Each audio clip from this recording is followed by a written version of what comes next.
Salam. Bugün sənin üçün birbaşa mənbədən Azərbaycan Cinayət Məcəlləsinin bəzi maraqlı hissələrindən danışacağıq.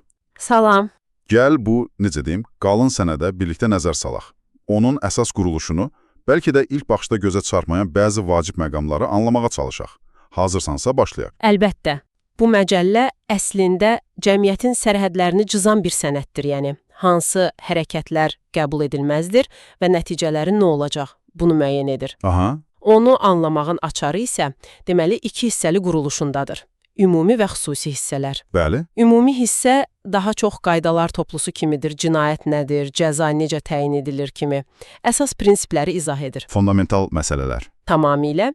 Xüsusi hissə isə artıq konkret əməllərdir. Oğurluqdan tutmuş, məsələn, terrorçuluğa qədər.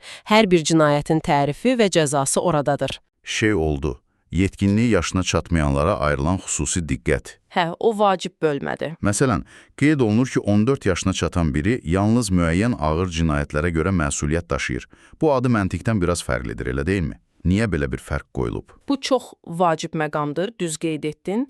Qanunvericilik burada gənclərin, necə deyim, hələ tam formalaşmadığını, onların psixologiyasını, sosial yetkinlik səviyyəsini nəzərə alır. Yəni yaş faktoru əsasdır. Bəli, qanun bir növ deyir ki, bu yaşda insan hər hərəkətinin nəticəsini tam dərk etməyə bilər. Ona görə də onlara qarşı daha yumşaq yanaşmalar var. Məsələn, cəzadan vaxtından əvvəl şərti azad olmaq onlar üçün daha asandır. Tutaq ki, az ağır cinayətdirsə, cəzanın sadəcə 1/3-ni çəkmək kifayət edə bilər.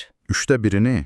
Bəli, və ən əsası, o məhkumluğun ödənilməsi deyilən şey var, ha? Yəni, o cinayət ləkəsinin hüquqi qüvvədən düşməsi, bu da daha tez baş verir. Nə qədər tez? Məsələn, ağır cinayətə görə yetkin şəxs üçün daha uzun müddət tələb olunur, amma yeniyetmə üçün bu 3 il ola bilər. Məqsəd onların gələcəkdə cəmiyyətə daha asan qayıtmasına kömək etməkdir. Bu həqiqətən də fərqli bir yanaşmadır.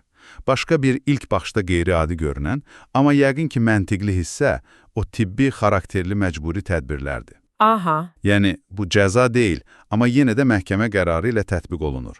Bu necə işləyir bəs? Tamamilə doğrudur. Bax, bu cəzalandırma deyil.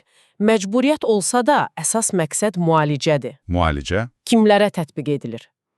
İki əsas hal var.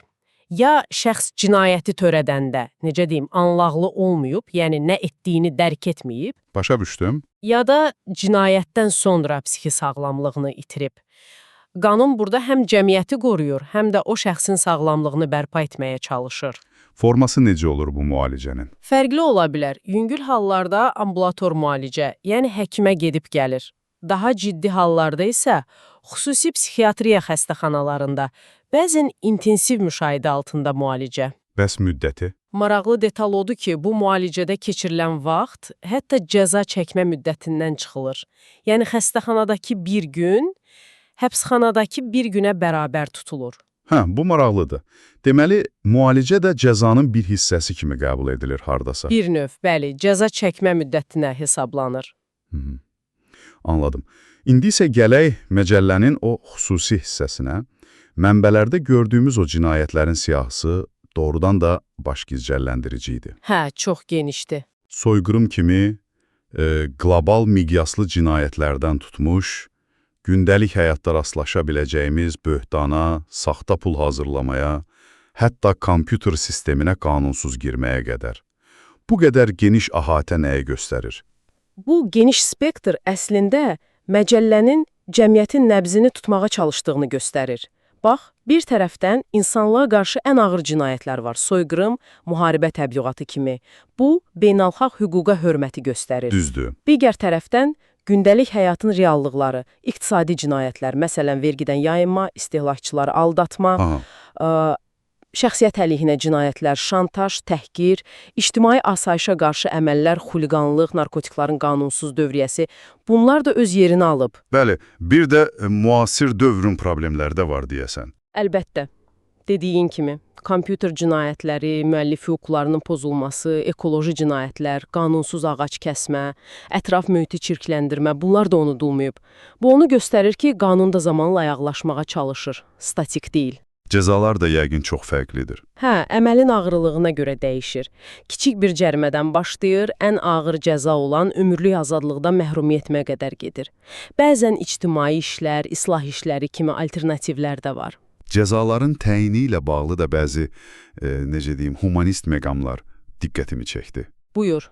Məsələn, hamilə qadınlar və ya 8 yaşınadək uşağı təkbaşına böyüdən valideynlər üçün cəzanın çəkilməsinin təxirə salınması, təbii ki, ən ağır cinayətlər istisna olmaqla. Bəli, bu qanunvericiliyin sosial reallarları insan talelərini nəzərə aldığının çox yaxşı bir nümunəsidir.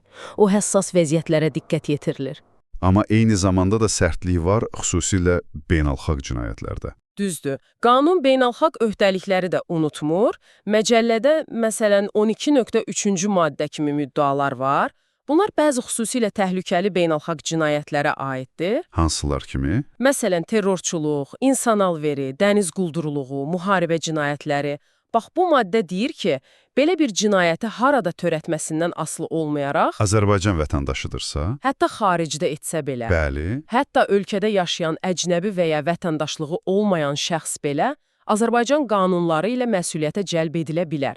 Əsas məqsəd cinayətin cəzasız qalmamasıdır. Həqiqətən də çox şaxəli bir sənəddir. Bugün Azərbaycan Cinayət Məcəlləsinin, belə deyək, yalnız bəzi önəmli aspektlərinə toxuna bildik. Amma məncə aydın oldu ki, bu qanunlar toplusu cəmiyyətin dəyərlərini, qorxularını, prioritetlərini əks etdirən canlı bir orqanizm kimidir. Tamamilə razıyam. Və bu, bizi bir düşüncəyə sövq edir əslində. Sənə bir fikir verim. Texnologiya sürətlə inkişaf edir. Sosial normalarımız dəyişir. Bəli. Səncə, cinayət qanunvericiliyi bu dəyişikliklərlə necə ayaqlaşmalıdır? Gələcəkdə hansı yeni davranışlar cinayət sayıla bilər? Məsələn, süni intellektlə bağlı etik pozuntular ya da virtual dünyadakı cinayətlər, bunlar haqqda düşünmüsən? Maraqlı sualdır. Və ən əsası, bu yeni reallıqlar fərdin azadlıqları ilə cəmiyyətin təhlükəsizliyi arasındakı o həssas balansı necə dəyişəcək? Bax, bu suallar üzərində düşünməyə dəyər.